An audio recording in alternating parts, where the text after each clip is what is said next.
Hey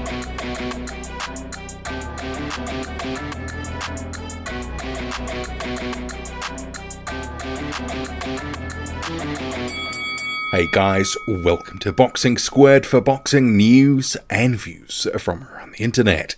And another heavyweight news and notes mashup video today, starting with Derek Chisora, who is shopping his services around.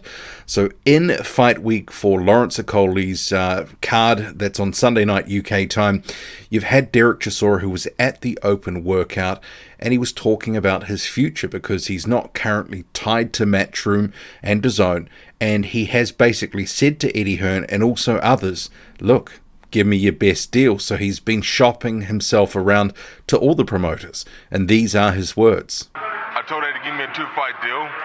I told Sky, I told BT. So whoever comes out with the best deal, I go there. So a very interesting situation, because I guess the question becomes, well, if he does stay with Matchroom, well, who are they going to actually provide him to fight? And that's an interesting question, because currently, he's fought what were a number of Matchroom heavyweights, but there's no one necessarily obvious that they could put him in with for the sort of money that he would want. Elsewhere, you've got potentially Hughie Fury at Sky and Boxer, and with Queensbury and BT, potentially Joe Joyce and also Daniel Dubois. The Joe Joyce fight has been one that Joyce has wanted since about 2017, has been calling for it. I mean, it depends on the money that people are willing to pay. And that's the thing. Chisora, who's obviously done well on pay-per-view in the United Kingdom, he's been a ticket seller, he's been a popular figure in recent years with his exciting fighting style, often coming off second best, but still being a headliner, a pay-per-view headliner. So that is some of what he brings to the table. So trying to explore what he could get. But there are some other questions that this whole situation raises, and I will be discussing some of that on Patreon in my latest video, which will be coming out Sunday, New Zealand time. But interesting. Chisora just testing the waters, seeing what his market value is, and potentially trying to drive it up, get the different promoters competing with each other so he can get the most money. Smart. Moving on, so you've got Fabio Wardley and also Demsey McKean, who are on this Lawrence Okolie card, and this is a Sunday night card in the UK, so other places in the world like New Zealand, where I am, it'll be a Monday morning, but so that'll be a little bit different. But Fabio Wardley, so he's been out of the ring for roughly, 6 months or so, he's returning against Daniel Martz, who's been brought in relatively short notice, a week's notice.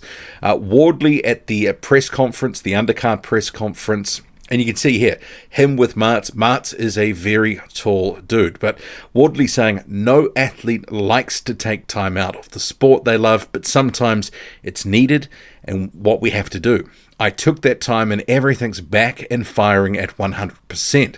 That was the plan, to get into a nice even place and have a really big year. I'm kicking it off with a big one against an opponent that's been in with some top-level operators. That's the way we're starting things up, and I'm only looking to get bigger from here. There's a lot of talk about me moving and going towards the British title clash with Nathan Gorman. I'll never look past the opponent in front of me. I've still got a job to do on Sunday. Get through that okay and quickly look towards bigger and better things. Daniel Martz, he said, he's really good, but I've been in the ring with a lot of top guys and put in a lot of good work at home. I've been staying in shape, waiting for the call, and now I've got it. Here I am. A lot of guys want to test how they do compared to how some of the other top guys have done. I've just been staying in shape and waiting for the call.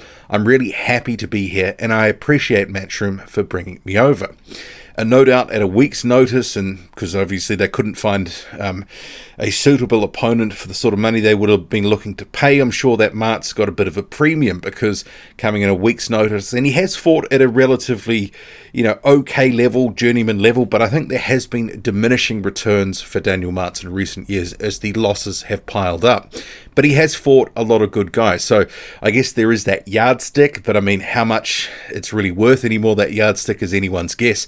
But I think for Wardley being out as a prospect for this length of time, he will probably want some rounds. I'm not expecting that he's just going to go in there and try to blast him out, but if he does, I wouldn't also be surprised as well. As I've said in other videos in recent years with Martz, tends to take a couple of big shots, get dropped, shake his head, doesn't want it anymore. But, sometimes he, like that fight with Charles Martin, he had a few decent rounds. That was with Martin a couple of years ago. So when he wants to dig in, he can make it a little bit tough and awkward. But for Wardley, I guess 2022, what it is going to bring is anyone's guess. He's talked about not stepping up too quickly because obviously the development side and not having much of an amateur, or not having an amateur background at all, a white collar background. So he really is sort of, learning on the job, as it were, that old sort of chestnut. Demsey McKean, the Australian heavyweight contender, who is world rated, and he's really low on this card. He's facing Ariel Bracamonte. This is the second fight on the Matchroom deal. Not a fantastic fight, but obviously they're looking to potentially, there's been talk about Matchroom and its expansion into Australia. McKean could be a fighter that they could look to use as part of that expansion, have on cards, having decent fights.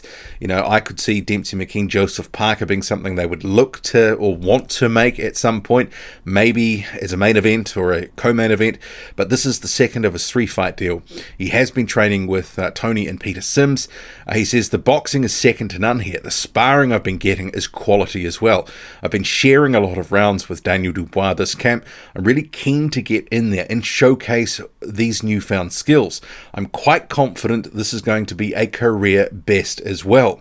I can feel that after 8-9 weeks I've spent with Tony too, so I've leveled up a lot as well, and the sparring has massively contributed to that as well. We don't have that quality of sparring back home in Australia. I've done this much sparring for a prep ever, 3 times a week over here with high quality opponents. I just can't wait to get in there. I'm quite lucky Eddie has made me quite active. I only fought a few months ago. I've got my next fight on Sunday and we're looking at quite a quick turnaround once I get through Bracamonte. That's quite a blessing on its own. We're gelling with Tony at the moment, building that relationship and working very well together too. I'm very excited for the future and what it brings. I just can't wait to showcase all these skills on Sunday. And he should beat Ariel Bracamonte, former foe of Dave Allen, and Bracamonte sort of diminishing returns with him since that loss to Allen a few years ago, knocked out a few times. But in terms of Demsey McKean, if he has been getting better and leveling up his skills, as he says, that's only good for his development and potentially where he goes in the heavyweight division. I think it is one of these things at this point that McKean is maybe a top 30-ish type fighter, and he will need to improve to sort of, get to that next level. Whether he has the skill, talent and wherewithal to get there, well, we're going to see. Not this fight, obviously, but he's looking to put on a bit of a showcase, as he's told us. Trevor Bryan is paying tribute to Oleksandr Uysk. So Bryan, the WBA regular champion, Usyk, the full WBA champion. Bryan, who recently fought, says, now this is a true champion and warrior in life. Oleksandr Usyk returned back to his home because Ukraine is at war with Russia. He could have stayed in the UK, comfortable with millions as the heavyweight champion of the world, but instead his country and fellow countrymen called and he answered. I take my hat off and also have a newfound respect for this hero. Salute, champ. See you once you get back. Nothing but respect. And some other hashtags there as well.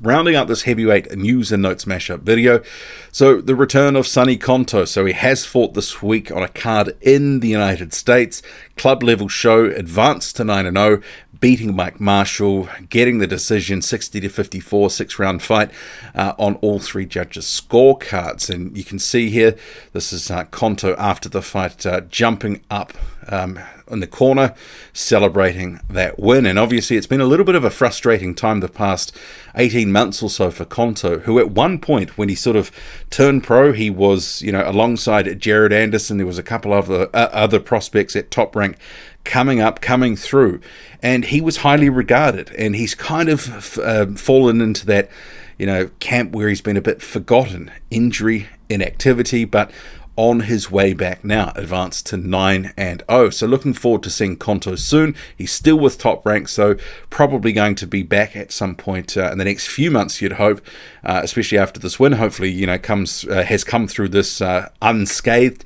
We see him again on the big screen. We'll see where he's at. What do you make of it all? Drop a comment, loud and often. Hit like, hit subscribe, follow me on Twitter, boxing_squared. I'm out.